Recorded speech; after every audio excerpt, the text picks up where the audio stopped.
आजमगढ़ के उपचुनाव के बाद ये इल्ज़ाम लगा रहे थे कि बहन जी के कारण चुनाव हार गए, उन लोगों के मुंह के ऊपर ये करारा तमाचा है। जब हम पहलवानी में होंगे तो फिर ये सब बाहर होंगे, हम अंदर होंगे। कि डिम्पल भाभी तो 2,88,000 से जीत जाएं और आजम साहब को वोट भी डालने का अधिकार छीन लिया जाए। अखिलेश चुनाव लड़े तो चुनाव जीत गए और आजम खां चुनाव लड़े तो चुनाव हार गए। एक शब्द धन्यवाद का भी नहीं दोगे कि बहन जी ने चुनाव नहीं लड़ा, हम चुनाव जीत गए।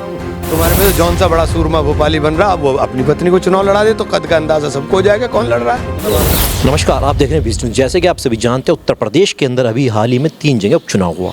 ऐसे में समाजवादी पार्टी और राष्ट्रीय लोकदल के गठबंधन ने 2 जगह बहुमत से जीत विजय प्राप्त करी और 1 सीट पर भारतीय जनता पार्टी ने जीत हासिल करी। ऐसे में हमारे साथ बातचीत करने के लिए मौजूद है, खतौली के मुद्दे पे बातचीत करेंगे इमरान मसूद जी, पश्चिम उत्तर प्रदेश के बहुजन समाज पार्टी के वरिष्ठ नेता। जी इमरान मसूद जी, बहुत बहुत स्वागत करता हूँ आपका। जी शुक्रिया। जैसे कि आप देख रहे होंगे, 3 जगह उपचुनाव हुआ जहाँ पर समाजवादी पार्टी ने और राष्ट्रीय लोकदल के गठबंधन ने बहुत ही अच्छी जीत दर्ज प्राप्त करी है। किस तरह देखते हैं आप इस बार के चुनाव को? देखिए, बहुजन समाज पार्टी की अनुपस्थिति ने उनकी जीत को सुनिश्चित किया है और बहन जी की उस बात को स्थापित करने का काम किया जो बहन जी बार बार कहती हैं कि भारतीय जनता पार्टी का विकल्प सबसे मजबूत वही है। और उन्होंने उस परिस्थिति के मद्देनज़र चुनाव न लड़ने का फैसला किया। और जो आजमगढ़ के उपचुनाव के बाद ये इल्ज़ाम लगा रहे थे कि बहन जी के कारण चुनाव हार गए, उन लोगों के मुंह के ऊपर ये करारा तमाचा है। जिस तरह से खतौली से उपचुनाव में मदन भैया ने जीत दर्ज प्राप्त करी और रात ही के समय पर चंद्रशेखर रावण से उन्होंने सहारनपुर में आकर मुलाकात करी। जैसे कि बताया जा रहा है कि दलित इस बार जो है कुछ अलग ही मूड में, और आप कहते हैं प्रति जनसभा कि दलित मुस्लिम लगता है जो आप दलित मुस्लिम का समीकरण करने जा रहे हैं साबित हो पाएगा? जब हम मैदान में होंगे ना तब आप हमसे सवाल करेंगे तो बेहतर रहेगा। जब हम मैदान में ही नहीं थे तो आप हमसे सवाल क्यों कर रहे हैं? जो पहलवान लड़ा ही नहीं, उस पहलवान से सवाल करने का तो कोई मतलब नहीं है ना। जब हम पहलवानी में होंगे तो फिर ये सब बाहर होंगे, हम अंदर होंगे।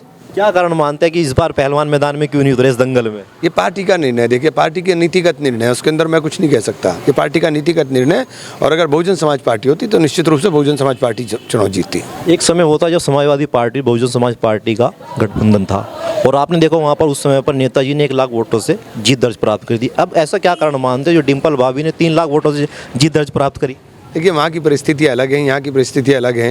ये दुर्भाग्य है कि ये फिर मैं कहूँगा तो आज बड़ी बात हो जाएगी कि डिम्पल भाभी तो 2,88,000 से जीत जाएं और आजम साहब को वोट भी डालने का अधिकार छीन लिया जाए। आजम साहब के यहाँ जाने के लिए अखिलेश जी के पास समय भी ना बचे कि आजम साहब के यहाँ थोड़ा सा कैंपेन कर लेते, आजम साहब के यहाँ कुछ नेताओं को भेज देते, आजम साहब की घेराबंदी करने के लिए अपनी पार्टी के लोगों को लगाते कि अपनी पार्टी के लोग आजम साहब के वो एक सुरक्षा कवच बन करके उनकी रक्षा का काम करें।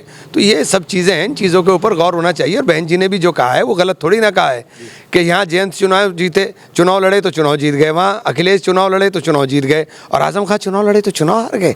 तो कहाँ गया आपका सांप्रदायिकता के साथ लड़ने का वो पक्का इरादा? कहाँ गई आपकी सांप्रदायिकता के साथ लड़ने की वो आग?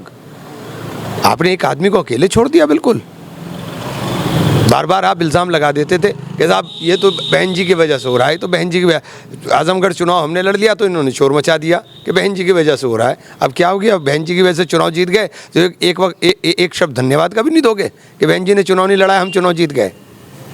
इमरान मसूद हमेशा ही सुर्खियों में बने रहते हैं, चर्चाओं में रहते हैं कि इमरान मसूद कद्दावर नेता है, पश्चिम उत्तर प्रदेश के एक जान ही डाल देते हैं जिस पार्टी में जाते हैं। क्या कारण रहा समाजवादी पार्टी आपने एकदम से छोड़ दिया, बहुजन समाज पार्टी में आपने दामन थाम लिया? देखिए, समाजवादी पार्टी के अंदर जिस तरीके का काम हो रहा है और जिस तरह से निर्णय समाजवादी पार्टी के अंदर होते हैं वो किसी भी सूरत में, मैं बहुत बार बार बता भी चुका हूँ, हमारे जैसे आदमी के लिए स्वीकार्य नहीं है। अब समाजवादी पार्टी में गए, हमें राष्ट्रीय अधिवेशन के अंदर न्योता तक ना भेजो आप, तो हमारी हैसियत क्या है आपकी पार्टी में? आप हमारी हैसियत क्या समझ रहे थे? आप हमारी पार्टी के हमारे लिए न्योता भी ना भेजो। अब मेरे जाने के बाद आप तो सोच रहे हैं ना कि मेरे जाने से सहारनपुर के अंदर सीटें जो हैं आपकी पार्टी ने जीती, तो अब जिताइए ना।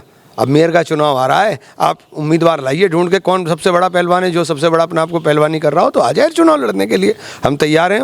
अब हमारे बिना आपको उम्मीदवार भी नहीं मिलेगा और आप हमसे सवाल करेंगे कि हम क्या हैं क्या नहीं हैं। सहारनपुर के अंदर इमरान मसूद मुस्लिमों के चहीते नेता बताए जाते हैं। लगता है जैसे कि समाजवादी पार्टी का पक्का वोट बैंक मुस्लिमों को कहा जाता है, लगता है कि इस बार सहारनपुर का मुसलमान इमरान मसूद के साथ चलने का काम करेगा? क्यों, मेरे चहेते आप नहीं हो क्या? मेरे चहेते आप नहीं होगा। इमरान मसूद की सिर्फ मुस्लिम का चहेता नहीं है, इमरान मसूद हर उस गरीब का, हर उस मजलूम का, हर उस बेसहारा का चहेता है जिसका कोई सहारा नहीं बनता। इमरान मसूद किसी जाति धर्म के अंदर बंधा हुआ नेता नहीं है और इमरान मसूद एक नाम है, लोगों के साथ मोहब्बत है, लोगों की कुर्बानी है मेरे साथ। इस निकाय चुनाव के अंदर खासतौर जनपद सहारनपुर की बात करें, क्या क्या तैयारी रहेंगी इस बार बहुजन समाज पार्टी की? 100 में से 100। अब ये ऐसे कैसे दावे से बोल सकते हैं? देखिए आप, ये आपको नतीजे बताएंगे 100 में से 100। मगर एकदम समाजवादी पार्टी के बड़े बड़े नेता दावे करें जिससे उपचुनाव जीता है, ऐसी इस बार जान ही डाल देंगे खासतौर से जनपद सहारनपुर के अंदर। भाई पार्टी कह रही है तुम अपनी पत्नी को चुनाव लड़ाओ, मैं अपनी पत्नी को चुनाव लड़ा रहा हूँ।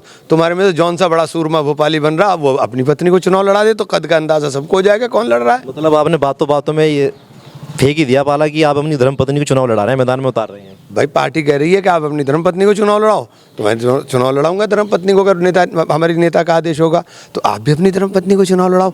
देखते हैं फिर कौन सूरमा भोपाली कौन है, कहाँ कितना होगा पानी में है, ये पता चलेगा। ये फैसला जनता करती है, ये कमरे में बैठ करके नहीं होता कि कमरे में आपने बैठ करके तय कर लिया। जनता के बीच आइए तो पता चलेगा कौन कहाँ खड़ा है।